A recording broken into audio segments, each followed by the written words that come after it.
So அந்த assessment அடிப்படையில் கடைசியில் பார்த்தீங்கன்னா சுமார் 2719 மட்டும்தான் மிஸ்மேட்ச்.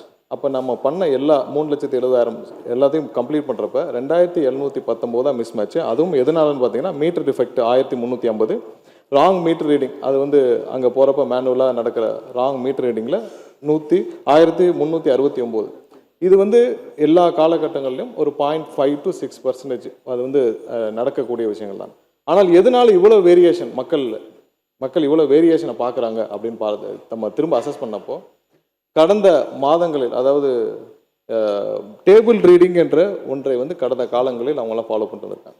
அந்த டேபிள் ரீடிங் என்னன்னு பார்த்தீங்கன்னா அசஸ்மெண்ட் செய்யாமலேயே தானாக அங்கேயே அசஸஸ் உட்காந்து அந்த முந்தைய ரீடிங்கை பதிவு செய்கிற வழக்கம் பல காலங்களாக இருந்து வந்துடுது. தேர்தல் அந்த மாதங்களில், அதாவது ஏப்ரல் மாதங்களில் அவங்க அசஸ்மெண்ட் எடுக்காமல் முந்தைய ரீடிங்கில் பல இடங்களில், பெரும்பாலான இடங்களில் முந்தைய ரீடிங், அதாவது ஜனவரி மாதம் என்ன ரீடிங் எடுத்தப்பட்டிருக்கோ அதையே பதிவு செய்து வைத்துள்ளார்கள் பெரும்பாலான இடங்களில். ஸோ நம்மளுடைய ஆட்சி வந்த பிறகு எல்லாம் மேனுவலாக கண்டிப்பாக ரீடிங் எடுக்கணும், எல்லாம் அசஸ் பண்ணி பண்ணுறப்போ அப்போ நேரடியாக போகும் பொழுது கடந்த 4 மாதங்களும் ஏன்னா அந்த ரீடிங் எல்லாம் மொத்தமாக வரும் பட்சத்தில் நிறைய இடத்துல அந்த மிஸ்மேட்ச் இருக்குது. ஸோ அதுதான் முக்கியமான காரணமாக. ஏன்னா இந்த அசஸ்மெண்ட் எல்லாம் முழுவதுமாக முடிந்த பிறகு பெரிய அளவில் எந்த அளவுலையும் மிஸ்மேட்ச் இல்லை. அப்போ என்ன காரணம்னு பார்த்தால் முந்தைய காலங்களில் சரியாக மேனுவலாக போய் ரீடிங் எடுக்காமல், நேரடியாக போய் ரீடிங் எடுக்காமல் அது வந்து டேபிள் ரீடிங் என்ற பெயரில் போட்ட காரணம். அதை வருங்காலங்களில் கண்டிப்பாக நேரடியாக போய் எடுக்க வேண்டும். அதுலேயும் ப்ளூடூத் வழியாக மொபைல் எடுக்கணும்னு சொல்லி வலியுறுத்தி ஆல்ரெடி அதை உத்தரவிடப்பட்டுள்ளது. அடுத்த கட்டமாக நிறைய இடத்துல மின்சார தட்டுப்பாடு இருக்குன்னு சொல்லியிருக்கிறார், அதுக்கான தளவாடங்கள் இல்லைன்னு சொல்லியிருக்கிறார். நம்ம அதுக்கு முன்னாடி ஒரு விஷயம் மட்டும், இந்த மின்சார வாரியம் கடந்த 5 ஆண்டுகளில் பட்ட பாடம் நம்ம ஒரு நிமிஷம் விளக்கணும்னு காட்டுறோம். அதாவது நம்ம மாண்புமிகு நம்ம கரூர் கம்பெனி மன்னிக்கணும், கரூர் முன்னாள் சட்டமன்ற உறுப்பினர் திரு சந்திரமன்ற உறுப்பினர், கோயம்புத்தூர் சட்டமன்ற உறுப்பினர், கரூர் சட்டமன்ற உறுப்பினர் நினைச்சேன், கோயம்புத்தூர் சட்டமன்ற உறுப்பினர். அவர் தான் 2021 உட்காருங்க, 2021 இந்த துறைக்கு உட்காருங்க, அதான் சொல்லிட்டு இருக்காங்க. 2021 அண்ணா அவை முன்னவர் 2021 உட்காருங்க, 2021 அமைச்சராக இருந்தார். அதான் நான் தான் திருத்திக்கிறேன்னு சொல்றேன்ல, அமைச்சராக இருந்தார். இல்ல எல்லாத்துக்கும் எதிர்கட்சி தலைவர் சொன்னதை நீக்கிட்டீங்களா? அவர் சொன்னதை நீக்கிட்டீங்களா தலைவரே?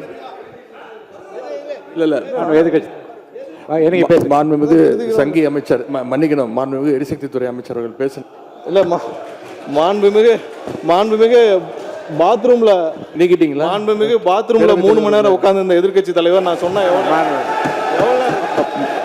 பாத்ரூம்ல 3 மணி எவ்வளவு நேரம்? 5 நிமிஷம் ஆகுமா?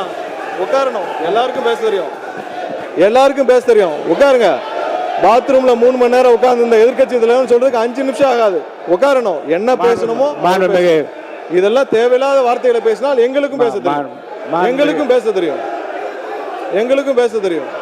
தேவையில்லாத வார்த்தைகளை பேசினால் எங்களுக்கும் பேச தெரியும். என்னவோ அதுதான் பேசணும். இல்ல மாண்பு உறுப்பினர், இந்த கரூர் உறுப்பினர் இந்த கம்பெனி என்ற வார்த்தையை நீங்க வந்து அவைக்குள் நீக்கிட்டீங்களா? நீக்கியாச்சா? சரி, நீங்களே பேசி திருத்திக் கொண்டீர்கள். இருந்தாலும் அது அவைக்குள் அந்த வார்த்தை நீக்கப்படுகிறது. சரி, நீக்கியாச்சா? உட்காருங்க, அதான் நீக்கிட்டாங்களா? எதிர்கட்சி பேசுங்க. மாண்பு எதிர்கட்சி தலைவர் உட்காருங்க. மாண்பு எதிர்கட்சி தலைவர் உட்காருங்க. மாண்பு எதிர்கட்சி நீங்களே உட்காருங்க. நீங்களே உட்காருங்க. அது பதார் அவரை உட்காருங்க. மாண்பு எதிர்கட்சி தலைவர் நீங்க மட்டும் இல்லைங்க. மாண்பு எதிர்கட்சி தலைவரை பேச அனுமதிச்சிருக்கேன், அவர் பேச அனுமதிக்க நீங்களே அதை அப்டேட் பண்றீங்களா? அவர் பேசுறத நீங்க பேசுங்க. நீங்க பேசுங்க தலைவர் அவர்களே. இப்போ தமிழ்நாட்டில் யார் பாத்ரூமில் எவ்வளோ நேரம் உட்காந்துருக்காங்க அப்படின்னு கண்காணிக்கிறதுக்கு ஒரு தனியாக அமைச்சர் வச்சுருக்கீங்களா என்பதை நான் கேட்க விரும்புகிறேன். பொதுப்பணித்துறை அமைச்சர் அவர்கள். பேரவைத் தலைவர் அவர்களே, இந்த விவாதம் மானிய கோரிக்கைக்கான விவாதம் எல்லாருக்கும் தெரியும். பேச விடுங்க.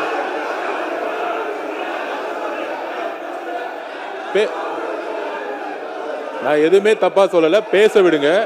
எதிர்கட்சி தலைவர் நான் பேச வர்றது என்னன்னு கேட்டுக்கிட்டு பதில் சொல்லிட்டேன். எதிர்கட்சி தலைவர் ஒன்றும் தவறு கிடையாது. நான் திருப்பியும் பதிவு பண்றேன், இந்த மாதிரி எல்லாரும் எந்திரிச்சா நாங்க எந்திரிச்சா இந்த அவை நடக்காது. எல்லாரையும் உட்கார சொல்லுங்க. அவங்க உட்கார சொல்லுங்க. எல்லாரையும் உட்கார சொல்லுங்க. உட்காருங்க உட்காருங்க. மாண்புமிகு எதிர்க்கட்சி தலைவர் மட்டும் பேசுங்க. உட்காருங்க. மற்றவங்க எல்லாம் உட்காருங்க. அவர் பேச அப்புறம் நீங்க பதில் சொல்லுங்க.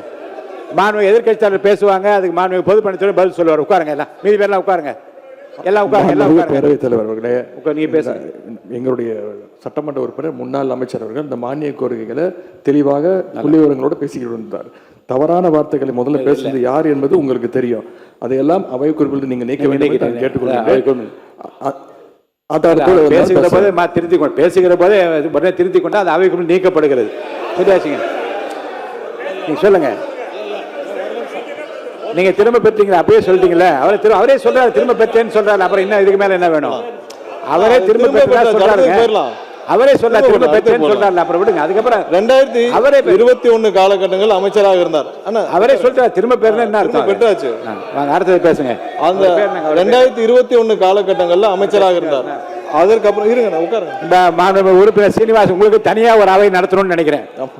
தயவுசெய்து நீங்க குறுக்க பேசாதீங்க. பின்னர்